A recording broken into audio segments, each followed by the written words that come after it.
G'day viewers, here with Eva again, and we had a topic for discussion. Pubic hair. Yes, we're going there. We are going down into the depths of the very unknown.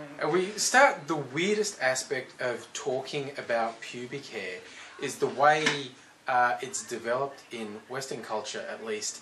It's almost like a taboo. It's your natural default way of being, and yet the waxing and shaving has become so common that pubic hair is a bit weird.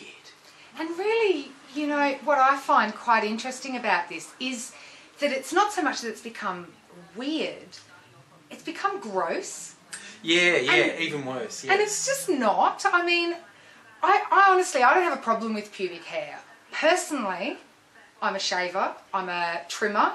I'm not a complete Brazilianer because I think that just feels weird and looks weird. That's just my personal opinion. Look, whatever you want to do, it's up to you. But I think the problem that we're facing at the moment is that when people do decide that they don't want to shave and they don't want to, you know, do the whole Brazilian off, they're treated like they're some kind of freak. Yeah, and this actually occurred to us as a topic for conversation because a mutual Twitter friend, Rosie, is proudly natural. And she posts some pictures, which she defines ahead of time, involve pubic hair, and she's very sexy, I have to say. She is, she's gorgeous. And she's taken to retweeting fairly crazy responses she gets from people. And it's look well and good if you go, I don't like pubic hair, I find it aesthetically unappealing, it doesn't turn me on. Look, everyone's entitled to their opinion on things like that, and you know, that's fine. But she gets insane responses. Really rude, nasty, like... Violent even. Yeah. They're like, these people are exploding with rage because she dares to have pubic hair. And it boggles our mind. We don't understand it. Like, yeah, fair enough, like we said before, you might not like it. Yeah. You might prefer, you know, trimmed, you might prefer complete shaved, but...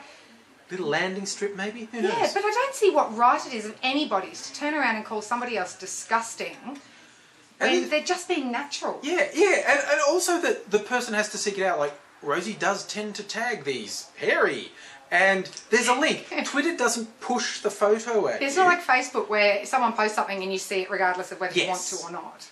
So this is a link. So she said, this is hairy, here's a link, and people click on the link and then complain. It's just ridiculous. And you know, the thing that I, as a woman, as a sexpert, and as someone who spends a lot of time writing about and talking about and being around sex, is that pubic hair, it's natural. And it actually serves a purpose. What a lot of people don't realise is the reason we have it, and it's not some primitive thing of just keeping our, you know, bits warm, and now that we all wear underwear and clothes, we don't need it anymore, and it's just this sort of offshoot from prehistoric days. It's not. It actually serves many purposes. The first one, and probably one of the most important things, and probably the reason that I personally don't like to go through the whole thing, is it signifies age. It shows that a person has gone through puberty, is at reproductive age, at sexual maturity, or not so necessarily sexual maturity, but sexual developing, and they're growing up. They're not a child anymore. That's probably the most important feature of how it looks. But what the purposes of it and what the things that it actually does for us is, for example, the first, another thing that it does is it protects the genital area. It protects from dirt, from dust, from outside sources. Yes, okay, we've all got our knickers and jeans on, but it does. It's an additional filter. And it actually it's not proven as such, but there are theories that it helps protect from certain infections as well, and STDs. For example, what were they called in? The Scientific America magazine, and they've come up with a theory, and they're not absolutely 100% sure and haven't said it's absolutely scientifically proven.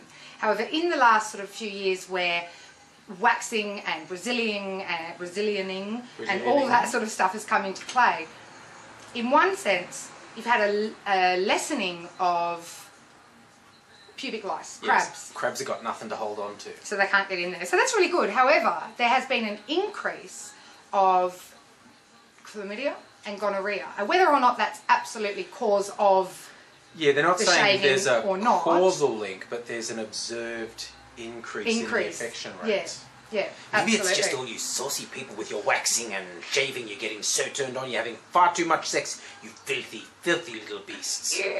Could be that. Yes, and another thing that it does, which is really important as well, when we're talking about, you know, finding a mate and all that stuff, is the pubic hair actually traps pheromones. Now, not smelly. They're usually subliminal. You usually actually can't physically, as you go and smell them. It's more a subliminal thing that goes through into your self-conscious. But we are attracted to people's pheromones, and the more compatible we are sexually to somebody, the more attracted to their pheromones we will be, which is how we, you know, evolution works in that way. We find the mate that is perfectly suited to our DNA and our everything, and we mate. And they're absolutely proven scientific facts that this works. Yeah. And that's one of the things that it does. It traps pheromones and allows your natural mate to find you. So maybe that's why there's all these really terrible... Maybe that's why Kim Kardashian was only married for a few hours, because she shaved. She waxed it all off and he couldn't tell. They couldn't bond. They couldn't bond over pheromones. So look, it's a taste thing, it's a cultural thing, it's what you're interested in, but just when it comes to the topic of pubes, try and be a bit understanding, a bit open-minded. Everyone's different, and pubes exist for a reason. So yeah, if you want to shave, wax, go for it, but try not to be too crazy to people who don't. Yeah, like each to their own. And also on the other side of things, because you get a lot of women that are sort of in this kind of sense that if you shave or wax, then you're obviously playing into the male patriarchy, and, you know, I don't believe that as well, because I think, you know, we cut our hair, we you know, when we're going out and be presentable, you know, guys will trim their beards or, you know, and things like that. And I think it's quite nice to be neat. You know, I'm not saying, you know, I'm saying do whatever you want to do, and don't let anybody tell you that you can't do it. You know, whether it is you want to wax, you want to shave, you want to pluck, you want to have a landing strip, you want to put a little zigzag lightning bolt there, you want to be completely hair-free, it's up to you. It's absolutely up to you, and nobody should have to deal with the sort of vitriol that certain women get when they decide to or not to. Yeah, so, yeah, all we're saying, be a bit understanding and accept that everyone's different. And we'll talk to you again soon. Bye.